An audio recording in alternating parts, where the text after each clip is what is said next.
Today, we debriefed this critical incident, which we do for all critical incidents. And I do have some answers for questions that I think the public still has. I am going to give you what I know. I, again, have made a difficult decision in doing this because the case is not closed, and therefore I am speaking to you regarding facts that I know to date. But I do think that it is information that would help bring closure to everyone involved. So these are the points that I can share with you today. As you know, we received a call about a man on the bridge at about 7:20 p.m. Friday evening. The first officer on the scene quickly determined that he was suicidal, and the command decision was to close the bridge and call out for negotiators. All members of our negotiation team are specially trained and certified, and they are especially trained with negotiating with suicidal people. The commander of our negotiation team has been on the team for 27 years. And among our negotiators, we also had an FBI negotiator with us. The subject, Mr. Levy, had a very extensive mental illness record and had been diagnosed as a paranoid schizophrenic with a personality disorder and substance abuse. He had made several suicide attempts and had indeed jumped from 3 other bridges. He had been taken into physical custody against his will, which is called an involuntary commitment, on all of his attempts that we know about. He had just been released from Western State Mental Hospital on the 24th, 3 days before this event, from another suicide attempt by a doctor who released him, who deemed he was stable. The doctor gave him medications and told him to get into outpatient services at Spokane Mental Health.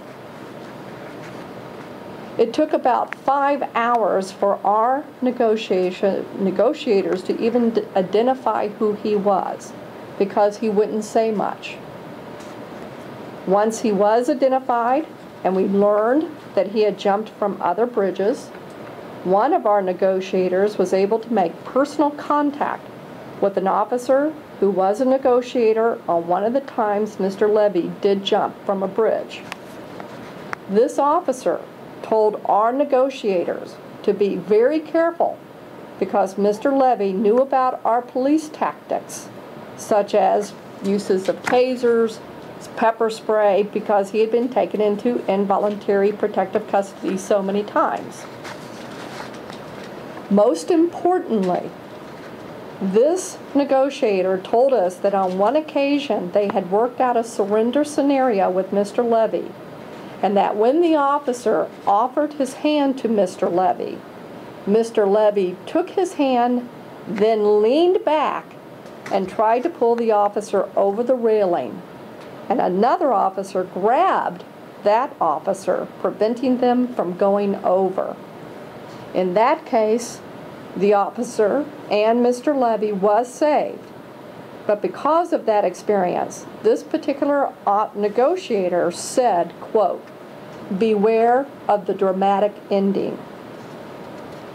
Knowing that information, we wanted to plan for an in-custody tactic that would keep the officers as safe as possible from risk of being grabbed and taken over the railing of Mr. Levy if indeed an in-custody involuntary commitment was going to have to take place.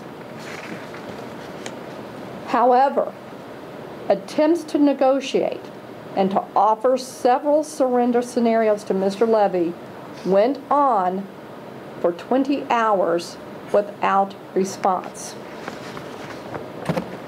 At 4 a.m., Mr. Levy started to get dozy, and officers were concerned that he would fall asleep and fall off the bridge. So they were yelling at him, just trying to keep him awake. Early in the morning, Spokane Mental Health sent a mental health professional to the scene to serve as a consultant. Many of our public do not understand why we did not use a mental health professional to do the negotiations. The answer is simple. They will not do it. It is their policy that they will not negotiate in unsecured scenes, which this was. Therefore, they will only serve as a consultant. However, they did say, as part of their consultation, that the longer Mr. Levy goes, the higher risk it would be for him in terms of completing the suicide. Because the longer we went, he would become more paranoid without his medication, which made the likelihood to have to try to take him into involuntary custody even greater for us. By noon, our negotiators had been negotiating for about 17 hours. And some of them, the commander, for example, had already been on duty for 10 hours before the call out. They had to be relieved. The decision was made to relieve our negotiators, and we brought in the Spokane County negotiators. They continued to offer Mr. Levy several surrender options. As the day wore on, his risks increased, and another surrender plan was being proffered to him, but this time with a tactical backup to take him into involuntary commitment custody if he balked at the surrender plan. It was important to conduct the in-custody tactic inside of the portico because it removed him from the ledge. We knew he needed to urinate, so we convinced him to climb down and urinate in the portico so he could have some privacy from the cameras. The decision to use the taser was based on our knowledge that he was a jumper. He had jumped before. And the information that the other negotiator gave us that he had also almost been pulled over the railing when proffered his hand. The taser would allow the officers to bring him to the ground from a safe distance. During the incapacitation stage, the officers would have been able to keep him down and handcuff him for the involuntary commitment. In closing, I have offered to share all this information with Mr. Levy's father and aunt, and even more.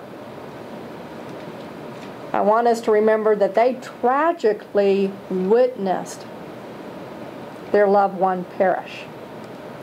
I do hope for the healing for his family and for all who witnessed this tragic event. And lastly, I do feel for my officers, the officers of the Spokane Police Department, for the deputies of the Spokane County, the firefighters, and all of those who did give it their all to save Josh Levy. And may he rest in peace.